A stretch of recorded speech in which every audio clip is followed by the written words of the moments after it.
nous recevons Jekobea. Jekobea, bonjour.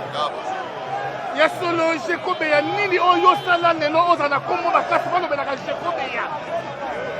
Non, il y a un peu de temps, la mission de Congo, le combo n'a pas été parce que ton image sacrifice ton image parce que nous avons le rapport vivre un peu bien, mais pour la génération future. Ça veut dire que ton ennemi, pour se sacrifier pour la génération future, non pas pour la mission.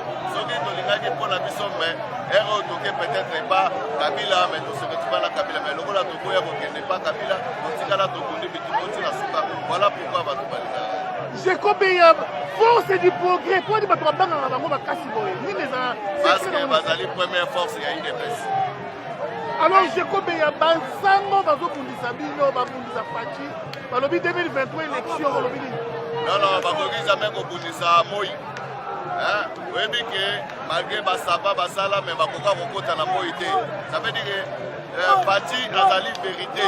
Problème na bango batingi ndeto kota na polémique boba la kisake peuple ke IDP selinga élection de faire partie tété biso tolobi to ke élection na 2023 polémique ko présenté wana ezali motema mabe webi basango wana babundisa ki Kabila ke pona gratuité ya cinéma Kabila lokola ya na stratégie te parti a na stratégie yango babandi lisusu ko bundisa parti pona stratégie ya gratuité ya cinéma alors basango toza na problème na bango te eza mpe polémique te mais biso tokosala politique tokocontinue epuis élection ekozala soki esenge élection ekozala na molilo basuka lilo basuka topesi bato nyonso tu baolanda biso mote baoyo nyonso bayebi biso baoyo nyonso tu balingi kosoutenir mokonzi ya mboka basoutenir ye parce que baide oyo mokonzi ya mboka aza nango nano tomoni président moko te voilà pourquoi na année kaka ya pamba ya manda akomi deja mokonzi na union africaine alors il faut topesa ye chance tozala na nsima na ye. Merci beaucoup. Tobinini. Papa, tomoni pasi mingi na kati ya zando oyo. Zando bandeka ngama, toza na bana, toza na mibali basala kate, bandeka batu tozo futela. Atoza kame mibatu. Toza mema ya boya mapele to Melisa ye nzamba kotala ye. Ye nani? Ye Ngobila. Ye nani? Ye Jadini Ngobila. Ya solo vraiment. Ye penza ye. Akuta na nzamba alongwa. Bonjour, chers amis. Congolais nyonso. L'idée en Ngobila eza ya ye moko te ezali si vision chef de l'État. Chef de l'État aza na posa ya mandat na ye ndenge azosala na RDC zandu bamodernize nango ekoma marché central ndenge bamarché nyonso ezalaka na bapays mosusu bakendaka yango bazwaki ide basala marché wana na 3 niveaux.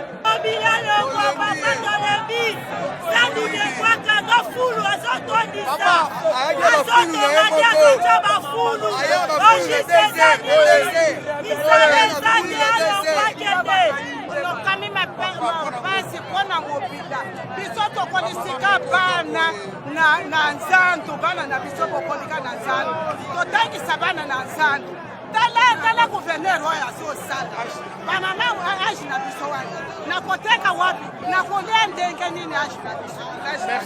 Ngai papa fo bozongisa biso ngande na tobe Ngobila bominga na bana na ngai epembe na makata na ya kufa.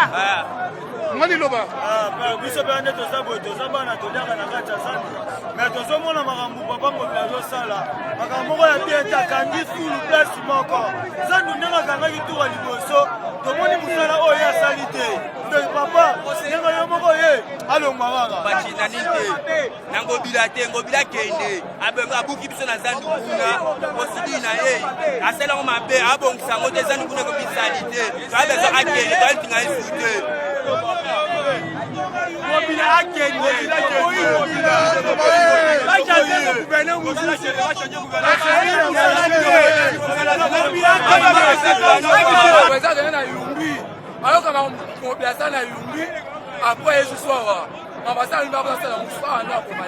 Merci, merci.